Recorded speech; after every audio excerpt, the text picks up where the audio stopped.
Տեսակցել եմ, բայց որևէ նորություն չունենք բժշկական տեսանկյունից, դեռ որևէ նորություն չունենք, բժիշկներին չեմ կարողացել տեսնել, մենք այս 2-3 օրը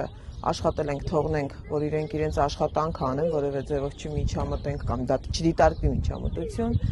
այդ մասով որևէ նորություն չունենք, իր վիճակը նույնն է, ինչ-որ փոփոխություն չկա, ինչպես ես արդեն նախկինում ներկայացրել էի, շատ ուժեղ գլխացավեր ունի, որոնց հասկացա այդ անոթի հետ է պայմանավորված, Էսա, թույլություն, շատ ուժեղ գլխացավեր, գլխապտույտ, այսինքն չի կարողանում նաև կանգնի այս վիճակում։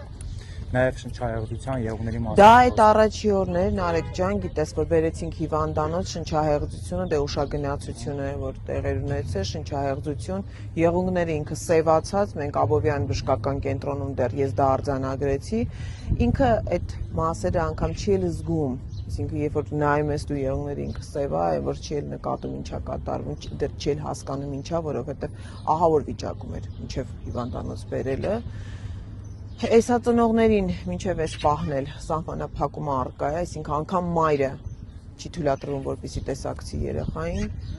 Այս վիճակն է։ Ոչ մի նորություն չունենք դեռ, չունենք նորություն գլխավոր դատախազությունից, չունենք նորություն մարդու իրավունքների պաշտպանի գրասենյակից, ինչպես գիտեք, դասընկերները անձամբ անգամ այդ երեխաներն էին դիմել մարդու իրավունքների պաշտպանին, խնդրել էին ընդունելություն, այդ ընդունելությունը տենց էլ տեղի չունեցավ։